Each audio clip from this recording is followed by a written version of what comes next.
Good afternoon, everybody, and welcome to Living Large Las Vegas. My name's Kobe Sherlock, and today, back in the lab, Mr. Derek Parent. Derek, say hello to everybody. Hello, hello. Guys, today we're bringing somebody super awesome to you, and I can't wait to introduce her to you. We actually just wrapped up a social media masterclass with her right here in the office for some of our community partners.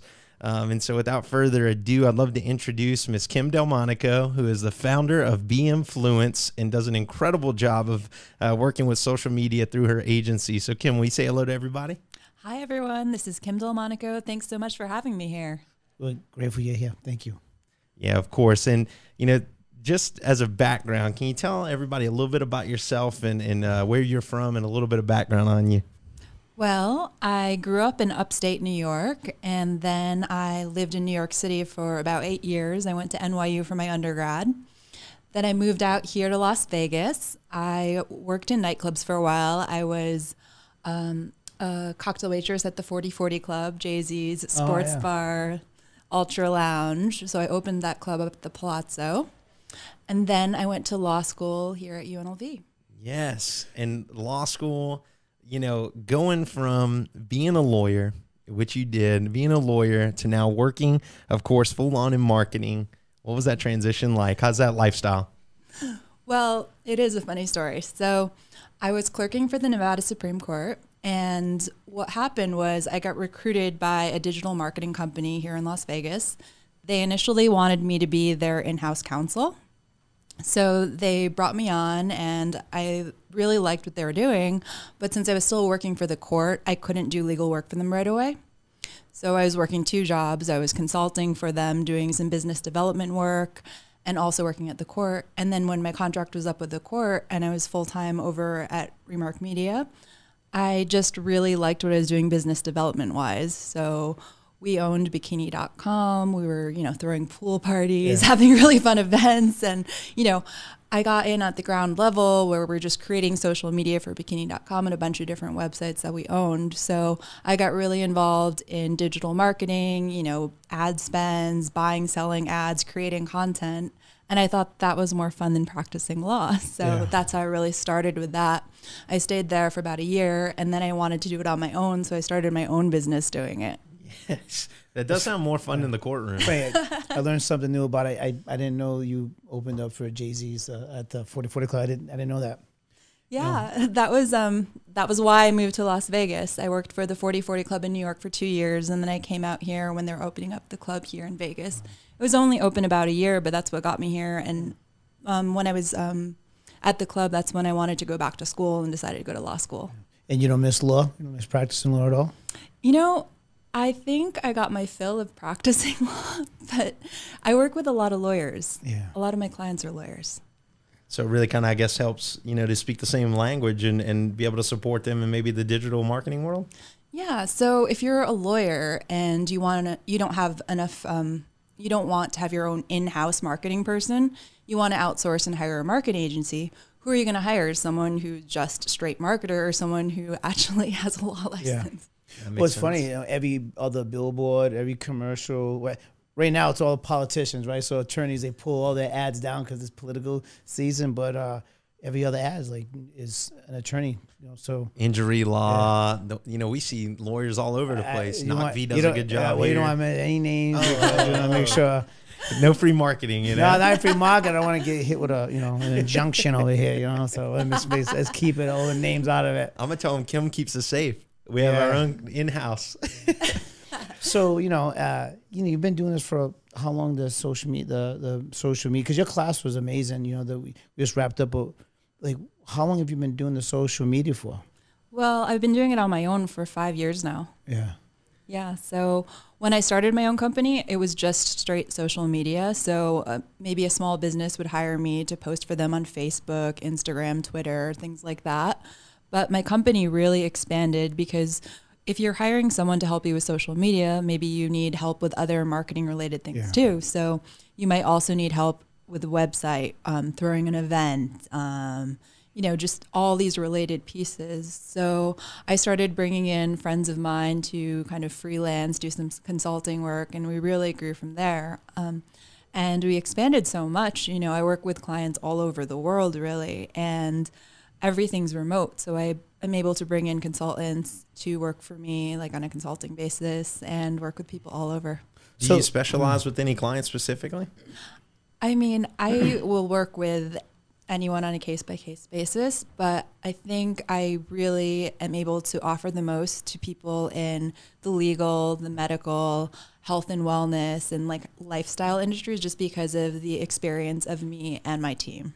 How important is social media? Like, you know, from when I was growing up, there really wasn't social media; it was newspaper, right? But how is social media, you know, driving business? And like, if you're not on social media, what impact does it have on your business by not having that social presence? Well, these days, a lot of people, especially millennials and younger, they'll look for your social media profiles before they'll even look for your website. So most of the traffic is mobile these days. I think it's like 80 to 90%, depending where you get your data from. But, you know, when you're building a website, you have to really keep in mind mobile optimization. It has to look good on a phone because most of your people are looking for it on a phone. But then you have to realize some people look for your social media profiles first. So they'll go for your Facebook page. They'll go for your Instagram page. Think about it. You're going to a restaurant. You have a really cool meal. You want to take a picture. You tag the restaurant. So you go on Instagram first. Maybe you've never gone to their website, but you check out their Instagram. That's right. I went to a new restaurant the other day and practiced that very much. I looked at the Instagram to see what kind of dishes they had to offer and just see what the reviews were like. Exactly. So Instagram, it's the most popular these days. It's become your digital calling card, right? Mm-hmm. So think about it. Before, everyone was worried about their website and how that looked. Now you really have to be looking at the look and feel of your overall Instagram timeline. Yeah, Instagram, you know, what other platform is, you know, I know it's Pinterest, there's lots of platforms, right? But what's the one that is the number one driver? Like if someone wanted to influence their business just a little bit overnight, what tip would you give them? Well, I think Instagram is overall number one, but it really does depend on your industry and your target audience. I mean, if you are, you know, more like a business to business business, then you might want to focus more on LinkedIn and do your LinkedIn marketing because you want to, you know, hit the decision makers and things like that. If you're really sharing things like knowledge, there's people on Twitter, and that's what you want to target. But a lot of businesses that are consumer facing, it's more Instagram than anything else. So giving tips for Instagram, I would just say Instagram is photos more than anything else. Like, yes, you can have the captions underneath, but it's really about creating beautiful content, really visually beautiful content. So that before anything else. So you said Twitter. We know our president loves Twitter. He's the king of it, right? Yes. I think Mark Zuckerberg gave him a shout out. He was the number one followed person caption on Facebook. But what about Twitter? I mean, is Twitter really relevant? Twitter is very relevant. I mean, think about how much our president's on Twitter. I mean, yeah, the news tells us every day. Yeah. I mean, that's where some people choose to share. And because with Twitter, you can share photos and videos, but mostly it's just people just saying what they want to say in 140 characters or less, just going for it, you know? Literally no holds barred, just saying whatever they want to say. Exactly. So I think Twitter is more, there's key opinion leaders love to share knowledge on Twitter. But it just really depends on your audience. You have to think about who's your key demographic and where are they spending their time. Sounds like a lot of our listeners can use your service because I didn't know some of this stuff. You know, we have a big social media presence and platform. We continue on growing. You know, we put stuff everywhere, you know, and see what sticks, I guess, sometimes, right? So what's your next biggest project that you have coming up? Well, personally, I'm in the process of finalizing my book on social media marketing. I should be launching next month on Amazon. Congratulations. Oh, let's go. That's awesome. Thank you. I'm really excited about it. It's called Social Media Marketing, and the subtitle is Learn Social Media in 10, 20, or 30 minutes a day. So in the beginning of the book, it's kind of like a how-to, like social media 101, and then it kind of gives you like step-by-step guides, you know, if you only have 10 minutes a day, what should you concentrate on, and kind of give you for the month what you should, you know, spend your time doing. And then some really nice content calendars for planning. And the part that I'm most excited about is my tips and tricks section of the book. And there's a lot of tools and apps out there that are really great for time saving. And I shared some of them with your class today. So I share some of my favorite apps that I use that save me time when I'm doing social media for my clients. And instead of me just sharing a list of all the things that I use, I reached out to all my contacts in the industry, and I have about 20 other agency owners from all over the country, and they shared their favorite apps too. Awesome. And is this your first book? Yes. Oh, exciting, huh? I'm very excited. Can't wait to read it. Yeah, where can we? Where can listeners and ourselves get a hold of a copy when it's time? It's going to be on Amazon. Let's go. Right. So when it's coming at you, we'll be releasing a link for sure to support Kim, and I'll be purchasing the book myself because, honestly, I sat through the class, and we do social media every Tuesday, at 12 o'clock. Today was phenomenal, and just hearing, the different possibilities that I personally haven't considered, and obviously some in the room haven't considered, and the insight that you were able to give was super supportive. And I look forward to using some of them and implementing them. So I'm super grateful that you hung out in the class and taught us some things, because I get to elevate my social media. Well, let's give the listeners a little taste, right? So what is out of all the companies, other 20 companies, what's the number one app you guys all have in common we'll get it out there, but we won't tell them all 20 of them. Well, I'm going to tell you about 2, and these are the ones that I shared with the class today. All right. And one is Planoly, and that's a really beautiful visual tool for planning out your Instagram. So you can use it to schedule out your whole timeline and exactly the way you want it to look, and you get to see it on the grid ahead of time. Oh, nice. And then you want to tell them about the other one? And the other one is called Tailwind, and that's a really great one for optimizing the hashtags you can use for Instagram. I think most people know that you can use some hashtags to optimize who you reach with your posts. Instagram lets you use 30, and Tailwind is an Instagram partner that helps you choose the right level hashtag to use. And the example that I gave, you had a lot of realtors in the audience. If you just use real estate as a hashtag, even though it's a great hashtag with millions and millions of people following it, if they use it, they're not going to be seen because their accounts aren't big enough to be seen. So I showed them how to use Tailwind to find the appropriate level hashtags so they get their posts seen by the maximum amount of people. And realtors, I'll tell you the one secret here, if you missed the class, Las Vegas real estate is a good one to use right now. It literally came up as a good one for this specific area.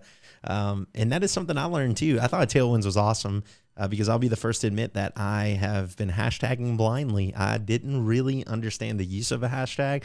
I just thought it was a cool way to, maybe make up a nice little slogan and throw it in there.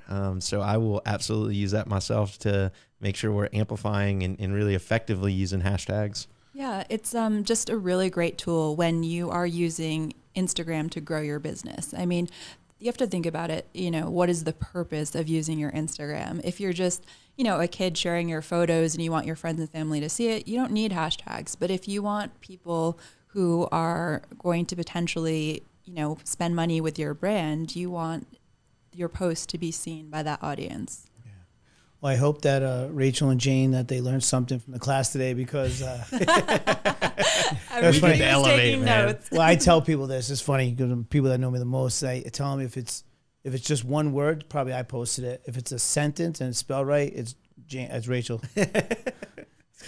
I share everything coming from your page, which makes me nervous knowing who did it. I don't know. No, it's good. When we, in the same for Living Large, we're really trying to bolster the social media for the podcast. And so, what you shared today will be something we can absolutely use. I have, by the way, a legal pad, 2 or 3 pages full of notes from today, because I forgot that we have a video of it. But either way, I'll be using it and ready to go. It's how I take in some information. So give us some tips. So give us some tips on when you walk into our business or you start outside. Give us some tips on where we can do better, or what we're doing that we could be doing better, I guess. What works and what doesn't what work. works. Overall. Well, I think what you have to do is take a step back and look at your Instagram profile from afar, not looking at the day-to-day posts, but looking at the entire profile if you're a visitor for the first time.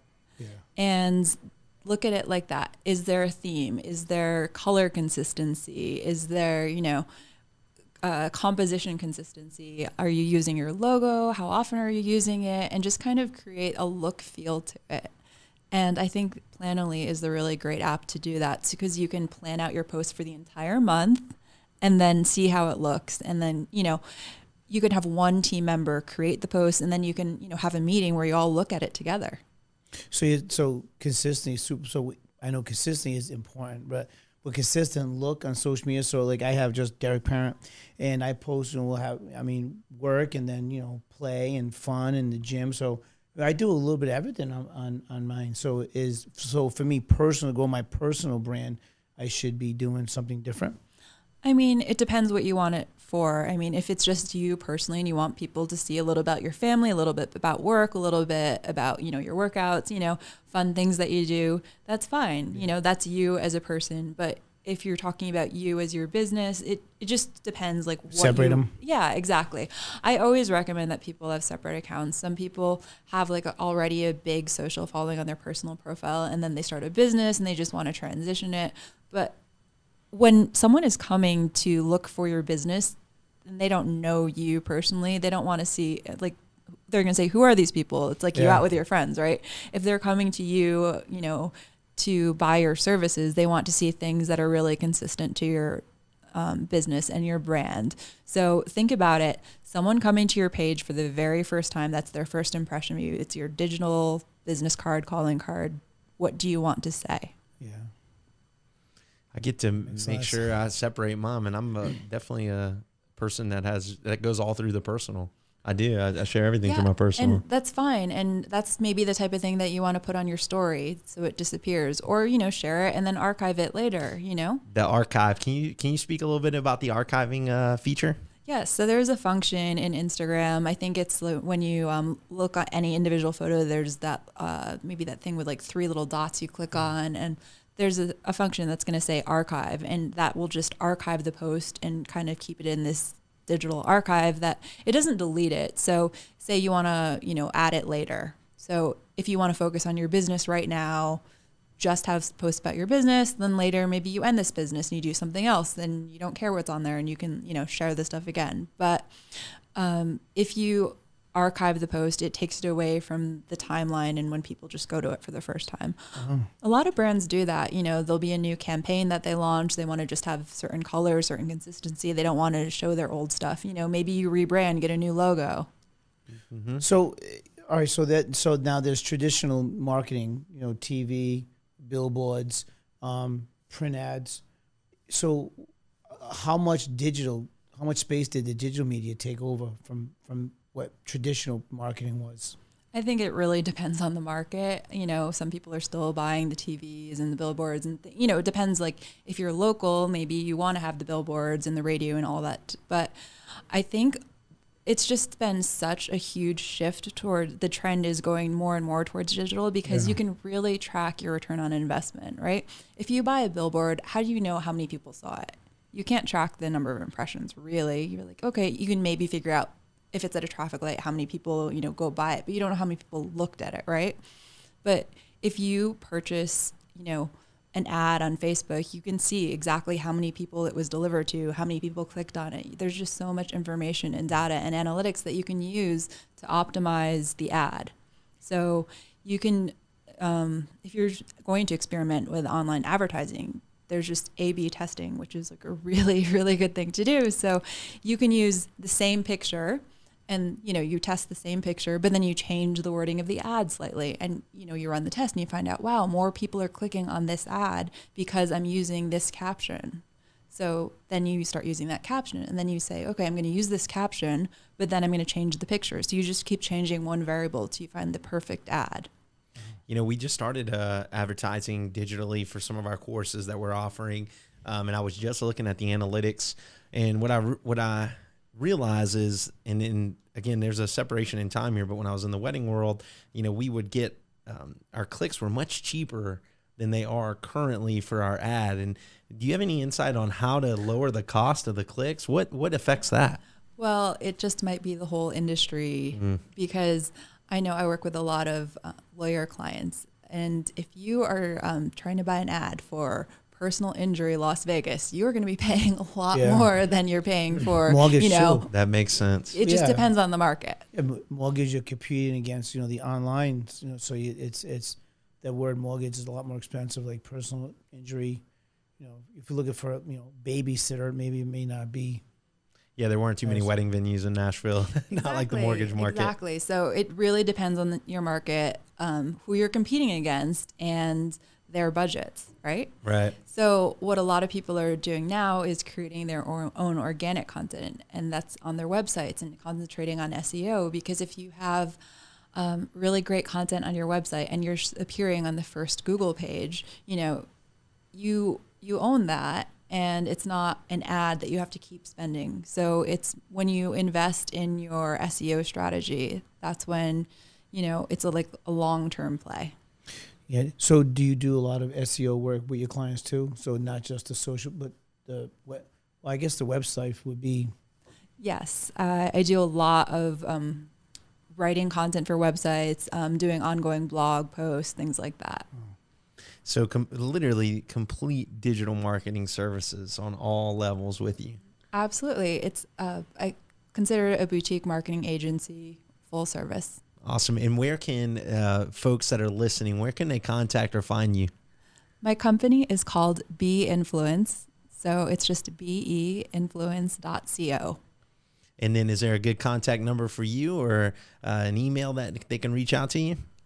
Everyone can just email me at kim@beinfluence.co. There it is, guys. So reach out if you need support, and believe me, if you haven't already explored the avenues of social media or digital marketing, there's a ton to learn. And, my experience has been it's a lot for one person to take on. So small businesses use, these services and consider obviously Kim specifically to really grow your business. That's what her service is there for. And we're seeing it more and more. We've heard it from other people on the podcast here that, small businesses can really, really execute at a high level if they're using a service that you can, trust, something like this. So Be Influence.